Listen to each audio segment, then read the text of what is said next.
and you haven't realized this, of energy transfer is energy transfer by radiation. Here's the thing. I am seeing you with this thermal imaging camera. We do not need to have any lights on in the room to be able to see this. I turn the lights off, nothing changes. I am seeing you by radiation that you are emitting, not radiation that you are reflecting. You are giving off this energy. If I had infrared vision, each one of you would be emitting something like 750 watts. I would be blinded. I'd be going, it's too bright. And this camera is actually not particularly sensitive. It's not particularly sensitive. It's just you folks are radiating like nobody's business. This is energy that you are emitting. In complete darkness, I'd still be able to see you exactly, I'd be able to see you exactly the same. Here's one thing that doesn't emit very well. Metals do not emit very well. Check it out. Here's my hot coffee mug. And it's kind of not so warm, and I put my hand on here, cold hand, warm coffee mug. Hand is toasty, coffee mug not so much. That's a difference in what we call emissivity, okay? This mug is not a very good emitter of thermal radiation. My hand is. Oh, because skin is. Skin is a way good emitter of infrared. It's a very, very good emitter and a very, very good absorber of it. Now, this thermal camera you can use to make images of different things. Here's a little video clip from the Little Shop of Physics. And this is, we had a chance to play with a thermal camera like this and showed a few things. And when things get toasty, they're glowy. And when they're not so toasty, not as glowy. Hot objects give off more infrared. So heating something up makes it appear brighter. In infrared, you can use the color of an object as a measure of its temperature. But here's the thing. It was fun to play with this and look at things that emit. But the other thing that this is useful for is this. It's useful as a thermal transfer mode. Your body is exchanging radiation with the environment, and it's actually a bigger factor than you're aware of. Here's an animal that uses this to good effect. Seals. They have this thing called a thermal window, okay? This part of the seal is close to freezing. This part of the seal is warmer than your skin temperature. And what the seals will do is they'll have a patch of their body that's seriously toasty. And they use that primarily to emit infrared. The camera is picking up the emitted radiation from the seal. The seal is all about radiating energy because it's trying to cool off. Seals coated with fat, coated with fur. I can speak to both of those. Very effective insulators. And so it has to cool itself off in the air, and it does that with this hot patch. And it's mostly radiation. It's giving off this radiant energy, and the seal will keep itself cool. Now, all mammals do this, radiate energy to the environment, because we're warm. And because we're warm, we're giving off this radiant energy. Animals which aren't necessarily warm are able to spot it. This is a pit viper. Rattlesnakes are also in the class of pit vipers. They have this pit. This is a second vision organ that's sensitive not to visible light, but emitted thermal radiation. Works just like the camera. A rattlesnake can see you in total darkness by using the energy that you emit, which I think that's a superpower. I love that. I mean, I would love to be able to do that. Oh, wait, I can do that, albeit on a very, very limited basis. The people around you are radiating a pretty significant amount of energy, okay? If you're someplace really cold, you can actually sense this, and your hands are somewhat sensitive to it.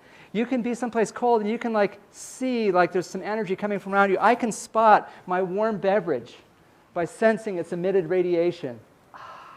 Yes, I can tell that it's there. And if you're careful, you can actually sense the radiation from people near you. It's really quite something. If you take your hands, put them close together, feel it. Feel it? That's the radiation from your other hand. You can actually sense this. That's a meditation thing. Seriously. I'm trying to sense the presence of my other hand by its emitted thermal radiation. And so you can do something like this. And it's bigger than you're aware. It's a bigger factor than you are aware. And let's do a quick calculation to show this. A human has about 1.8 square meters of skin. If a person is unclothed in dry air of 24 degrees Celsius, the skin will be about 33 degrees Celsius. Okay, so suppose we take you and you're participating in a study of thermal comfort.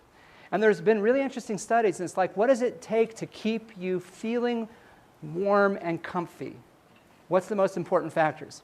So take a person, they're unclothed, and you put them in a room at like dry air, 24 degrees Celsius. You warm it up to 33 degrees Celsius. You warm the room up to 33 degrees Celsius. It's the same as the skin temperature. Let's suppose also that we humidify the air so that you're not gaining or losing energy due to evaporation. Under this circumstance, and there have been tests like this which are done, your body is not losing energy by conduction because you're the same temperature as your surroundings. You're not losing energy by convection because you're the same temperature as your surroundings. You're not losing energy by evaporation because we have moist air. There's only one way you lose energy: radiation. And let's calculate, in this circumstance, how much energy does the person's body radiate away? And we'll do that calculation, and we have a relationship that explains it. It's this: Q over delta T. Oh, that's energy divided by time, which is units of power. It's watts, it's power. Emissivity. And then we have this constant here, sigma. It's just a number. Then I have area. T to the fourth. T to the fourth power of temperature. And this number, Kelvin temperature. That's a Kelvin temperature. Let's come back to our problem here. Emissivity for everybody, regardless of skin color, 0.97. You're an extremely good emitter of infrared. You're also an extremely good absorber of infrared. Sigma is just a number, 5.67 times 10 to the minus 8th. Area, adult human, 1.8 square meters. It turns out it doesn't matter. If you gain weight, your area doesn't change that much. Your volume changes, but your surface area stays relatively close to that. Temperature is Kelvin temperature. We're assuming 33 degrees Celsius. What is that in Kelvin? 273 plus 33, 306. 306 Kelvin. Cubits, what we end up with, 870 watts. 870 watts radiated. And you're saying to yourself, now wait a minute, Brian. Sitting on a cold steel bench at 0 degrees Celsius, I lose 120 watts. Standing in a room that's warm, that feels uncomfortably warm and moist, I'm losing 870 watts, yes, by radiation. This, your body is giving off insane amounts of radiation. Right now, your skin temperature is cooler than this, and your clothes, you're each giving off about 750 watts. Now, if you gave off 750 watts continuously, and you had no other means of keeping warm, you would cool off and die. Your body temperature, how much energy are you generating right now? How much? 125. You're doing about 125 watts. You're radiating 750. You cool off, die. Sad. Not happening. Why? The answer is you're getting something back. Let's suppose you're in the room and the walls of the room are 24 degrees Celsius. How much energy does a person absorb by radiation? And we can compute that. Q over, and then here's the thing. It's exactly the same equation. Q over delta T is equal to emissivity times sigma times A times the T to the fourth. This is an equation for how much you're getting from the environment. And what we put in is not the temperature of your skin, but the temperature of the environment, 24 degrees Celsius or 297 Kelvin. And if I do that, you're radiating 870 watts, but you're getting 770 watts back. Okay? You're getting 770 watts back. You're radiating 870, you're getting 770. What's the net loss? 100 watts. And 100 watts is comfortable. As a matter of fact, 100 watts is close to what you're dumping in the room all the time. So if you're in a room where the air temperature is 33 degrees Celsius and the walls are 24 degrees Celsius, you're losing as much heat to the environment as if you're sitting naked on a cold steel bench at 0 degrees Celsius. But it's by radiation. This radiation is a huge effect. You folks are warmer than I am because your thermal milieu is dominated by all the warm people around you. Look around you and see what you see. You see warm people. Me, I got cold walls, cold ceiling, cold floors, cold board.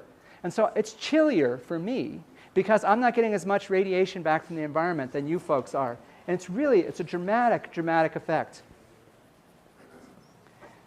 Suppose you took the walls and cooled them off to absolute zero,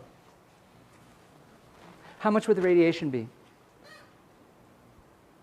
Temperature equals zero. How much radiation? Zero. So you take someone, put them in a room where the air is toasty, and you cool the walls off to absolute zero. You're radiating the same rate. How much are you getting back? Nothing. You'd freeze to death. I could keep the air temperature in the room the same as it is now and cool the walls off and make you freeze to death. I'm not going to do that, of course. But that would be rude. You could do this, and it's because this thermal radiation is such a big component. It's such a big component. And you actually are not so able to tell what temperature it is because it's largely dominated by factors that you're not necessarily aware of. This is a picture that was taken in the garden. This is Carol and our former dog, Sunshine. It was about 0 degrees Celsius outside. It was a cold winter day, but she's outside in her shirt sleeves. The reason is it was a sunny day. Sun's coming into a low angle, warmed up the wall of the house. It's extremely warm. And she's staying warm because the air is cold, but she's getting all this radiation from the ground and from the wall of the house. And so she's really like staying nice and toasty. And it's comfortable outside. And it was fine. It didn't feel cold. On the flip side, if you're in a room where it's really warm, but the walls are cold, you can feel cold. So we used to have this thermostat argument. We agreed we're going to keep the thermostat at 68. We said we would do that. I come home, thermostat's at 70. And I would say, Carol, we said we'd keep the thermostat at 68. And she'd say, I know, it said it was 68, but it wasn't really 68. Ooh. And I said, look, you know, it's a temperature. It's 68, period. It's a thermometer. It's an instrument. It makes a measurement. I'm a scientist, trust me. And she said, I don't care what you say. It wasn't really 68. And I was like, okay. But I had to realize, in this room where she was sitting when we'd have this discussion, is our living room, and the people like put this single pane picture window in, and they'd put it in by just taking a Sawzall and like cutting a hole in the wall of the house and pushing it out and like nailing it to the wall. Seriously, it was incredible. So it had like a huge hole at the bottom. The window was the same temperature as the outside air. So the air was 68, but the walls were freakishly cold because of all this air infiltration and the cold window. And so it wasn't really 68. From her point of view, she's right. She's losing all this energy, not getting anything back. And I had to admit, like, she's right. I mean, she's on to something. It's 68, but not really, because it's the radiation that dominated under this circumstance.